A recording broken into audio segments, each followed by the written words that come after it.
I'm Carol Cohn, and welcome to Purpose 360, the podcast that unlocks the power of purpose to ignite business and social impact.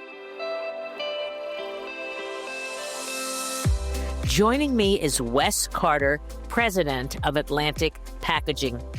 The company, established by his grandfather in 1946, it was a newspaper, and it evolved over the years through his father really refocusing the company on packaging and packaging solutions. And then Wes, in about 2020, during COVID, the lightning bolt struck. And he said, can we be something more? That's what today's conversation is going to be about. Something more. Let me read a little bit from their sustainability mission statement. It's going to give you a clue to why this conversation is electric. We at Atlantic Packaging are committed to creating, supporting, and managing sustainable systems in packaging and commerce. And commerce, they have customers, kind of large ones, Amazon, P&G, Williams-Sonoma, Coke, and so many others. We acknowledge our unique position in the supply chain and our moral obligation. Yes, their moral obligation to do our part in creating a world free of pollution. That is how they became a purpose at the center company. Our efforts are guided by a regenerative vision for the future of our planet and our children. Through our work with A New Earth project, the sustainability initiative of Atlantic Packaging, we steward cooperation, collaboration, education, and transition throughout the marketplace.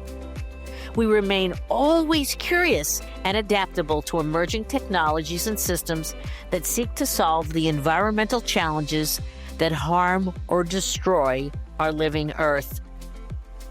We're going to learn so much from this conversation. I know you will be as excited as I am, so let's get started.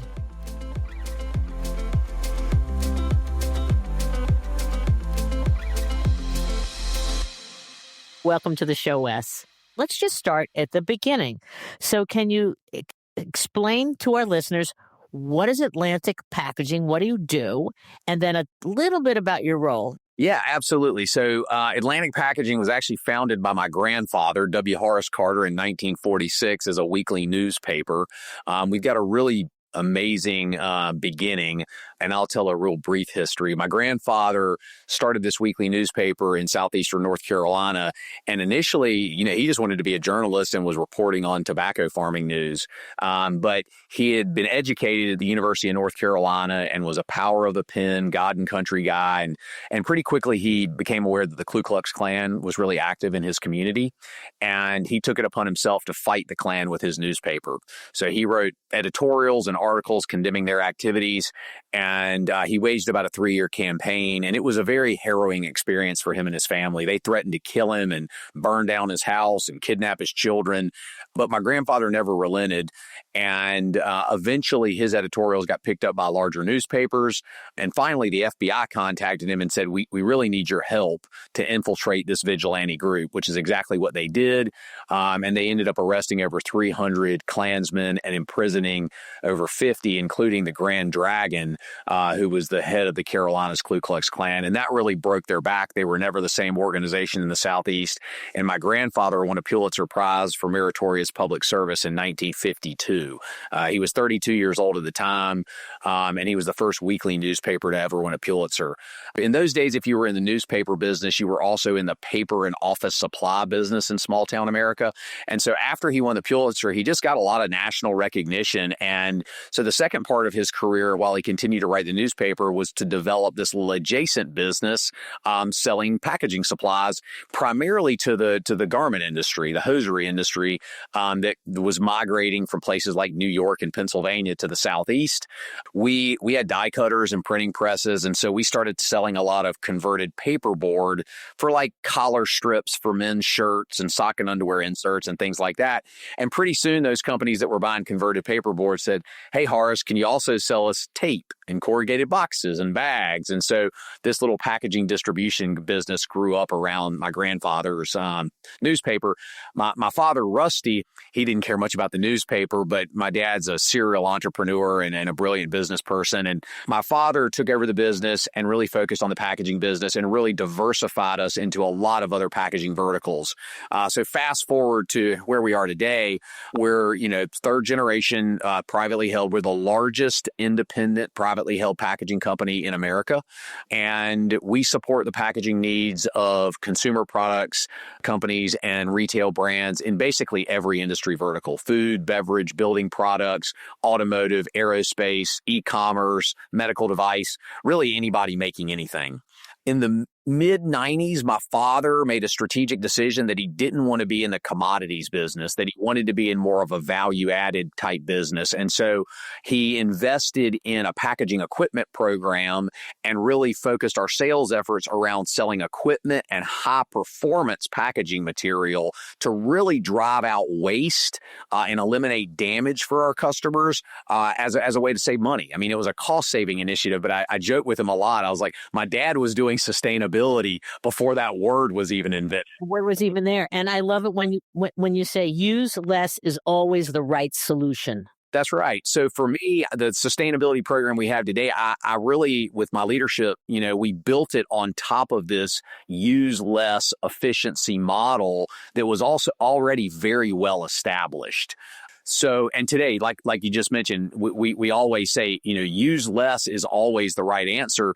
And, even when you look at like the current EPR laws that are being enacted in places like California and Oregon, the number one priority is source reduction. You're very much like the history of timberland, because the grandfather developed the business, and then Herman and Sidney Swartz developed the product. And then Jeff, their son, built in the brand and brought the soul to life. How about that? Third generation, amazing company. It started in small towns, didn't start with the newspaper, but that yellow boot has just become infamous for its sustainability actions and, pull on your boots and make a difference. So I want to ask you, what is your purpose? You're third generation. You have this amazing history, but what is Wes Carter's purpose? Wow. What is Wes Carter's purpose? Believe it or not, I think about that quite a bit. I think about legacy a lot and generational legacy.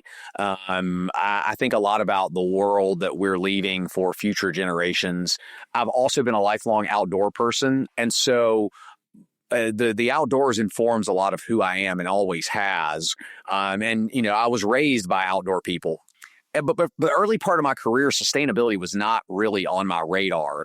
About 10 years ago, though, really from my trips to go surfing and fishing, I just started realizing that I was seeing a lot of plastic pollution. And I went on a surfing trip to Southeast Asia, and it was terrible. I mean, there was plastic all in the lineup, and I remember thinking, like, a lot of what I'm seeing is packaging, and it's not all packaging that we sell, but this problem is being created by the supply chain that we're an integral part of.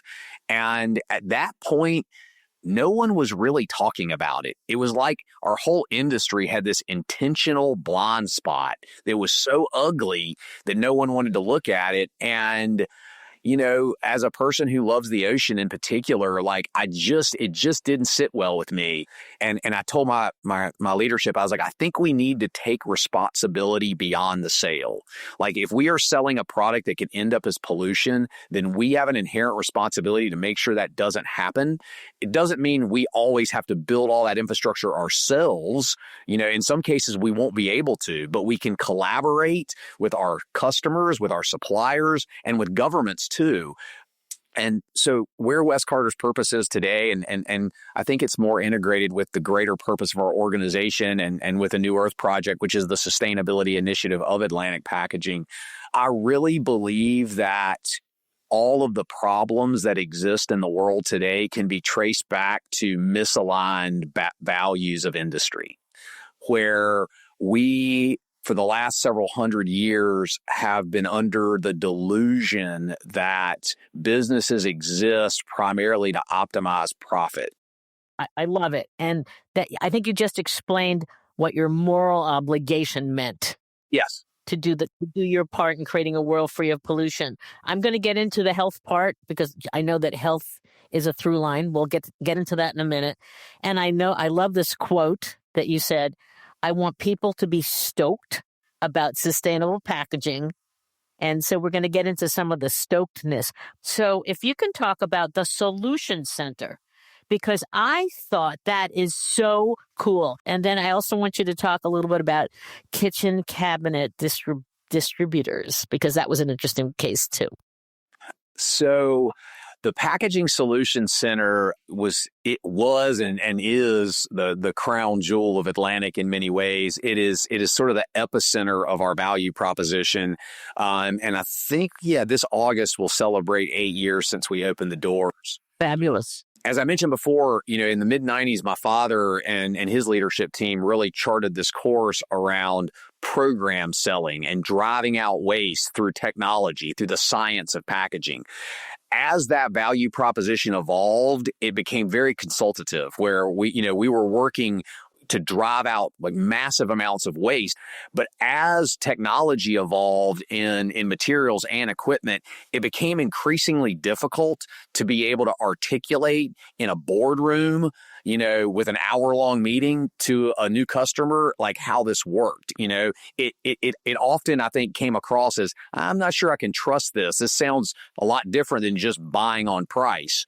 And so a few of my leaders, one in particular, Stuart Whitmire, was a big part of the creation of this, said, the part that we're missing is education. We're not able to educate our customers. And so what if we built a facility that was about education, that we brought customers to our facility and really showed them why we were picking certain materials and how we could integrate those materials with technology. And then that really evolved into testing equipment and validating equipment, which allow us to further optimize, because it's one thing to optimize packaging in a manufacturing plant, but to be able to have, transportation simulators that we have in a lab environment, we could do a lot more optimization, and we didn't have the pressures of, production piling up behind us. So that was really the inception of the Solution Center. We do a lot more there now. I mean,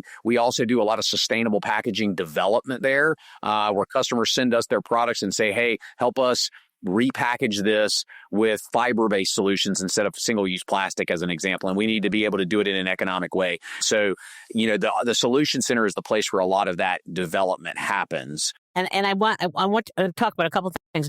I just want our listeners to know you have big customers: P&G, Amazon, Williams-Sonoma, and the list goes on and on. I'm also mesmerized by product innovation. So you created, this is really important, and kudos, you got an article in Fast Company. You got rid of the 6-ring plastic soda carrier to create the Fishbone C-Clip. Can you explain what that is? I think that's brilliant that you did that. The 6-pack ring, the plastic 6-pack ring is kind of the poster child for plastic pollution. It's, all the videos of, turtles choking. It's always that plastic ring. And I grew up at the beach too. So I've seen this phenomenon in my real life. And so these guys in California that we got connected to invented a paperboard beverage carrier. And the design that we finally brought to market was the C-Clip, which captures the can twice, kind of in the middle of the can and at the top. And it's fully curbside recyclable. It is not coated with plastic. It has a nature-based, water-resistant coating, so it can go into a cooler. And if it ends up in the environment, it breaks down because it's made of nature-based material. I like to say, one of the great things about sustainable packaging is if it doesn't get recycled, often the earth will close the loop for us. Can you talk a little bit about health and health as a through line, and how far back? I think it was 2012 that you started looking at the health of your people, because you can't have a healthy company if you don't have healthy people.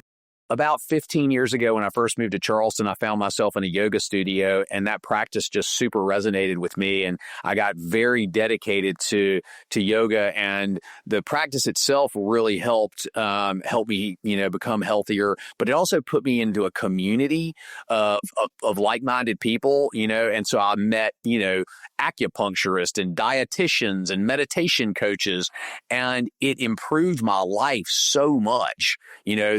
That holistic, way of looking at health improved my life so much.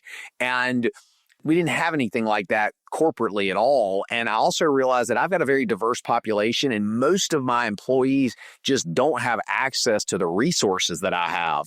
And I felt like there has got to be a way to create a program to bring these resources to a broad employee base. And so I launched a health and wellness program, and we require an annual biometric screening. And, the people that discovered, hey, I'm diabetic and I didn't know it. There's dozens and dozens of those examples, blood pressure issues that were undiagnosed. And so, but ultimately that health and wellness especially over the last 12 or 13 years now, has become foundation for our culture. And so to me, the sustainability thing, it grew out of that soil, that health and wellness cultural soil that we had cultivated. We were able to plant seeds for sustainability that grew really naturally. And then all of a sudden, I just started to see it. I'm like, wait a second, health is not just about human health. Health is planetary. And it also doesn't just apply to how we treat our employees, or not even just apply to the products we bring to market. We also want healthy relationships with our vendors and suppliers. We don't want to be a kind of company that's auctioning off our business every year. We believe that long-term gains are better than short-term wins. The way you think, which is really important for our listeners, is that you are becoming a magnet for talent. In some of your articles and such, you say great people come to you because they look at what you're doing, not only in the sustainable packaging, but also in the New Earth project, the sustainability that is, whether it's programs or plastic pollution reduction or such. You have a culture that is a magnet. That's why I say you're mesmerizing. You're incredible. So let's go to it's called a New Earth project, not it's A. And its founding was right during COVID, where there was a collision, a good collision between sustainability and e-commerce. So can you explain how you really got religion, and you have your packaging and your influencers? They're extraordinary. It was a variety of factors, and it wasn't like a strike of lightning. It really kind of happened organically. But we have a great e-commerce customer who is in the outdoor industry. The head of sustainability called me and said, Wes, we want to transition to all fiber-based packaging. Our CEO is really concerned about the brand image, given that we're an outdoor brand, and the amount of single-use, non-recyclable packaging that we are sending to our customers. This brand, big outdoor brand that I loved, and I said, you know what? This is getting ready to happen at scale. And I said, we have all these resources at Atlantic.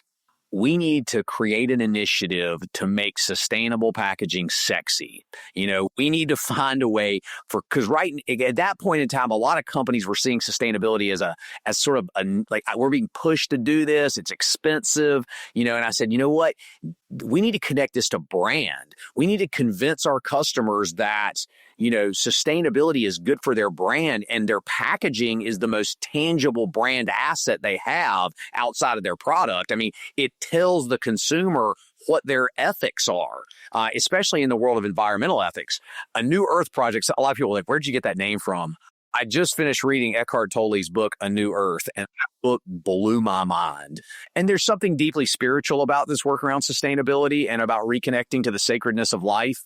And I think Mr. Tolle would probably agree with that. And so it wasn't just that it was a good book. Like, that book really articulates a lot of these core principles, really at a personal level. But, what I've come to understand is the inner work, is it influences all the outer work. I mean, so inner mastery, I believe, is fundamental for business success, especially in the world we're living in today.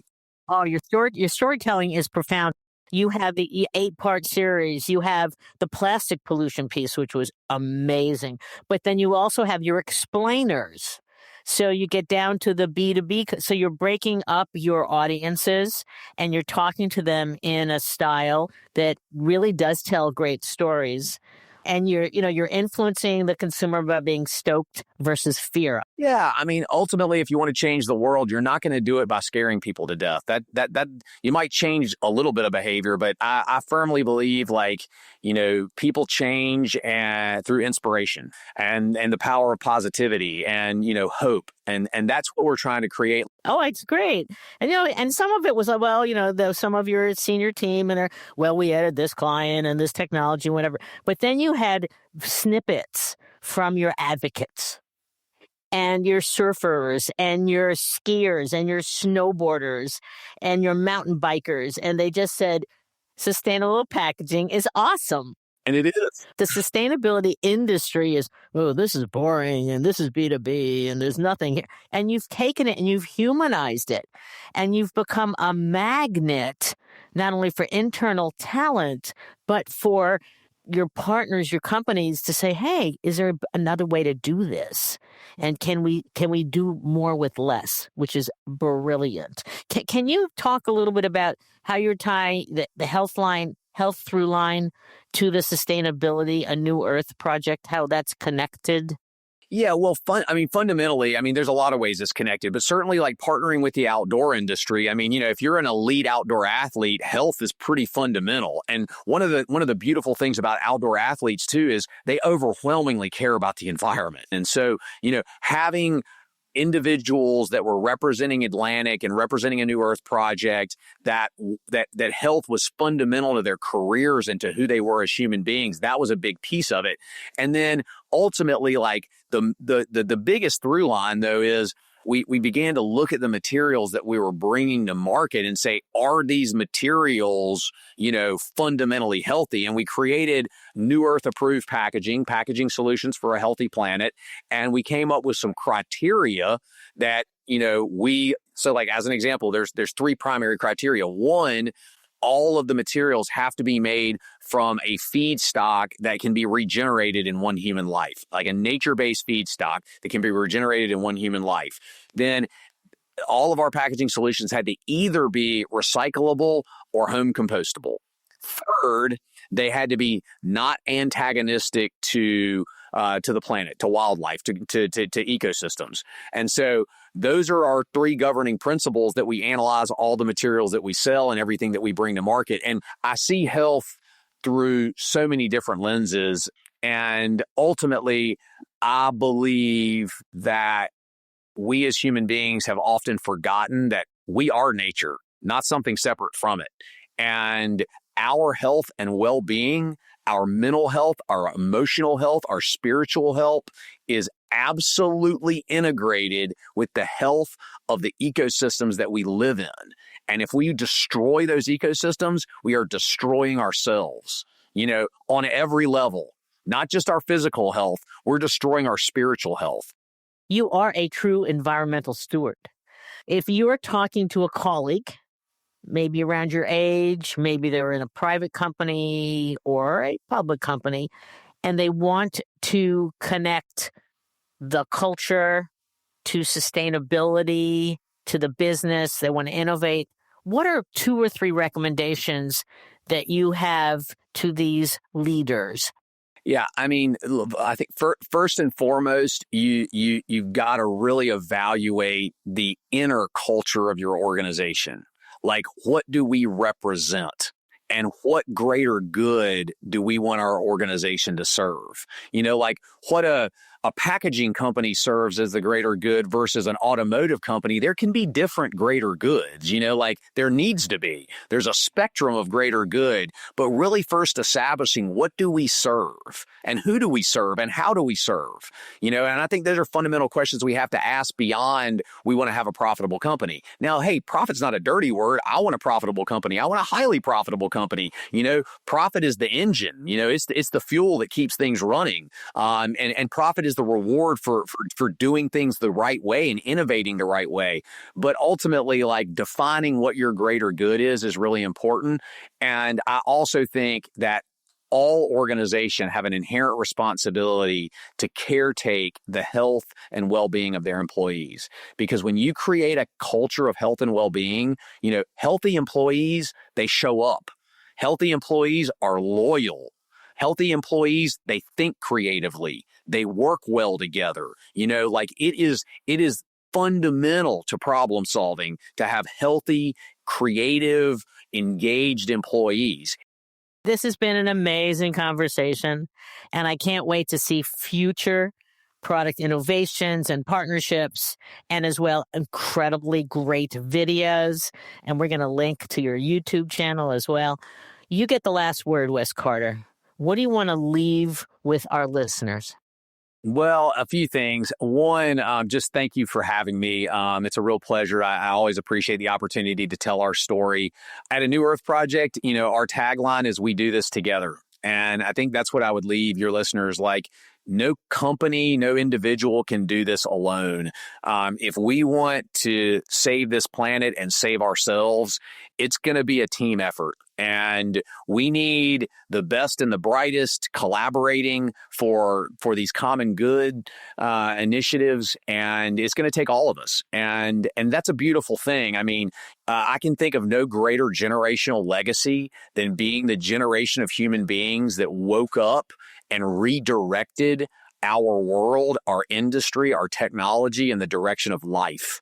And if we can do that, the generations, our children, our grandchildren, our great-grandchildren, our great-great-grandchildren will celebrate this era when we change the world. And it's possible. It's very possible, but it takes commitment and vision and a shared value set. We need shared values. And it's one of the things that we're working on right now, to really try to establish what are those shared values. To me, health, shared value, authenticity, shared value, sustainability, shared value. If as an industry, and I don't just mean the packaging industry, I mean the entire global supply chain, if we can start to coordinate around deep spiritual truths about what it means to even exist, why we are actually here, then I believe we can really change the world. But I think we have to embrace that this is a spiritual thing by its very nature. And that's how I view it every single day. That's absolutely beautiful. Wes Carter, you are amazing. I know you hear that all the time, but you're so genuine and you've created a culture. I mean, this is about, you are a purpose at the center company. More people need to know about you, and I trust that our listeners from Purpose 360 are going to be so delighted. You're going to be inundated with questions and speaking opportunities. Your goodness is just fantastic, and we look forward to helping others hear about you and to sharing with your incredible vision and philosophies. Well, thank you. I really appreciate that. If there's anything amazing, it's the group of people that are around me. We have an incredibly talented, dedicated group of people that really believe in what we're doing. And I happen to be the voice, but there is a tremendous community of amazing human beings around me that make this happen, and they really deserve all the credit. Super. Okay, thanks so much. Thank you very much.